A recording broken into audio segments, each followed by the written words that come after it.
Hi, my name is Audrey Houston, and today I will be giving you a visual presentation on dual relationships in rural and small communities. For this discussion, we will be going over how dual relationships can be detrimental to particular environments, such as the world of social work or the world of counseling, and anything where confidential information is being transferred from one individual to another. Before we begin an in-depth discussion on how dual relationships can affect the world of human services and social work, let's define some key terms that may be useful in understanding this presentation. What are dual relationships? Dual relationships are when social workers relate to clients in more than one relationship, whether professional, social, or business. An example of a dual relationship can include a social worker or a counselor providing services for a family member or friend, and they may also be as simple as a social worker or counselor running into a client outside of normal meeting hours. Because we will be talking about communities, particularly rural and small communities, let's define what those actually mean. A community is a group of people who are connected by living in close proximity or by mutual interests and interactions. To elaborate further, a small community could include a neighborhood, a housing complex, small towns, particularly under 5,000 people, religious groups such as churches, clubs, and other. Rural means of, relating to, or characteristic of the country or country life. Because problems with dual relationships often occur when lines of confidentiality get blurred, let's define what confidentiality is. Confidentiality means that any helping professional is not to divulge any information to anyone that has been shared by a client without the client's informed consent. Now that we've gone over some key terms and definitions, let's discuss why this topic. For this final project, I was intrigued to gain more knowledge on some of the issues regarding dual relationships and confidentiality breaches, specifically within small communities and rural areas in the social work and human services fields. As an individual currently residing in a small rural community, as well as a regular attendee of church-provided therapy, this is a topic I believe to be incredibly important. When it comes to the world of social work, counseling, and any human services path, confidentiality and safety are incredibly important in transferring information between client and counselor. Therefore, if a client believes that their confidentiality has been breached, they may be more willing to withhold important information to the person they are trying to talk to. Therefore, it is important to understand where the lines are and why dual relationships and the importance of the lack of them is so vital. Why is this topic important? The importance of understanding what dual relationships are and why we must avoid them in this field consists of many factors. According to the NASW, the National Association of Social Workers, quote, social workers should not engage in dual or multiple relationships with clients or former clients in which there is a risk of exploitation or potential harm to the client. Social workers should also avoid providing services for family members, friends, or anyone else they know on a personal or professional basis in order to protect the nature of said personal or professional relationship. In other words, it is beneficial to both the client and the counselor/social worker to keep these relationships as separate as possible between professional and personal. Now that we have discussed the importance of a lack of dual relationships and a presence of confidentiality and an understanding of boundaries, let's look into some of the problems that may arise from an existence of dual relationships within the human services and social work world. Problems that could occur from an existence of dual relationships include a risk of exploitation or potential harm to the client, a lack of protection to the nature of personal and professional relationships, a compromisation of care quality, blurred lines between professional and personal relationships in this world, and a potential for the client to feel unable to disclose their struggles with that who they are talking to. Now that we've discussed some of the problems that can arise, let's look at how we may be able to solve some of the issues.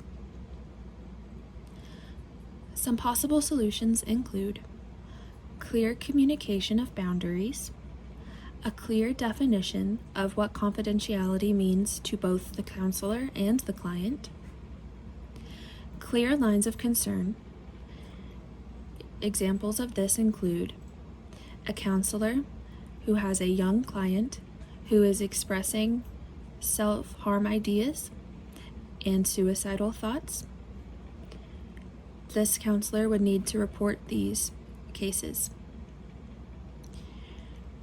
To continue the list of possible solutions, clients deciding whether or not to acknowledge the recognition of their counselor in the outside world, and having the counselor or human services worker talk to those around them and tell those that they hang out with not to ask whether or how I know the person that may come up to talk to me. Now that we have a fairly clear understanding of what dual relationships are and how they apply to the world of human services and social work, let's look at a more applicable case scenario. Taken from an article by Frederick G. Reamer in Managing Boundaries in Small Communities, written in 2012, he states, "Recently, I had the opportunity to conduct ethics training overseas for social workers who live and work on military bases. During my conversations with the training participants, I was struck by the challenging boundary issues they face, especially when the military bases on which they live and work are in remote, sometimes dangerous areas of the world, thus limiting social workers' opportunities to spend time outside of their small, gated communities. Inevitably, working in such confined communities produces challenging boundary issues. These social workers may eat and shop in settings frequented by their clients, work out in the gym with clients exercising on adjacent equipment, and attending the base movie theater with clients in nearby seats." So what are some potential solutions to the problems listed in the example case? These solutions may include, once again, a clear communication of boundaries and an understanding of where the line is between the social workers and the people living on base that they may be helping, a clear definition of what confidentiality is between the client and the counselor, clear lines of concern with different borders, clients deciding whether or not to acknowledge recognition when out and about in the real world, and once again, asking those around the social worker not to ask whether or how I know the people who may come up to speak with me. Through research, it is clear that these are some of the most effective methods in managing dual relationships and in understanding where the lines of confidentiality are so to not blur them. It is also important to note that each client and human services worker / counselor relationship will look different. The lines of concern may be different between a child and a counselor and an adult and a counselor. The best way to handle this situation is to have very open and honest communication between the worker and the client. In conclusion, dual relationships are a challenge and should be made more aware of in small communities and rural areas. It is important to keep these worlds as separate as possible for the benefit of not only the client, but the social worker as well,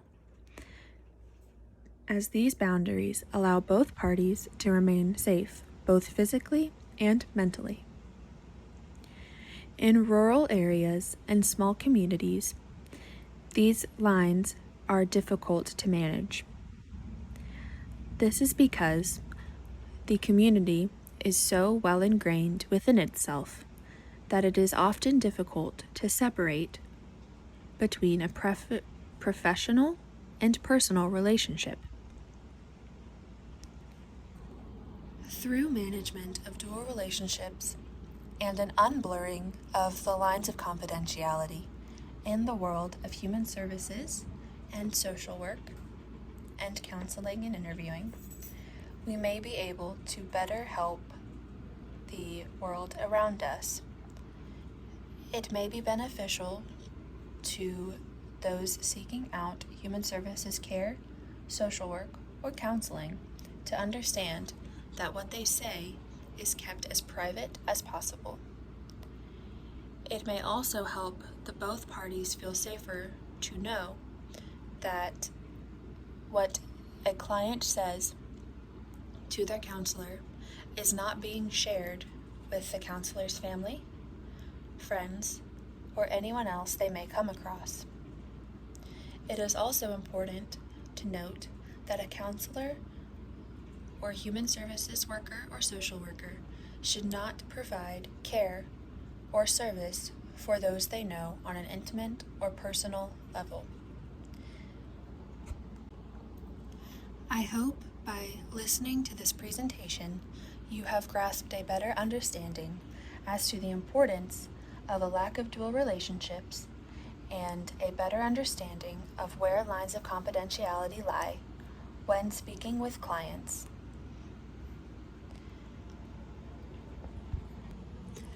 I would encourage all those listening to do further research on their own and to grasp an even deeper and better understanding as to how and why these relationships, or lack thereof, are so important to this world.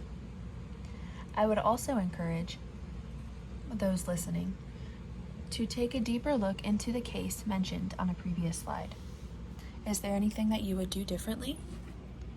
Is there any solution that I have not listed that you would suggest? Anyways, thank you so much for listening, and I hope you all have a great day. This has been a presentation by Audrey Houston on dual relationships in rural and small communities. Thank you.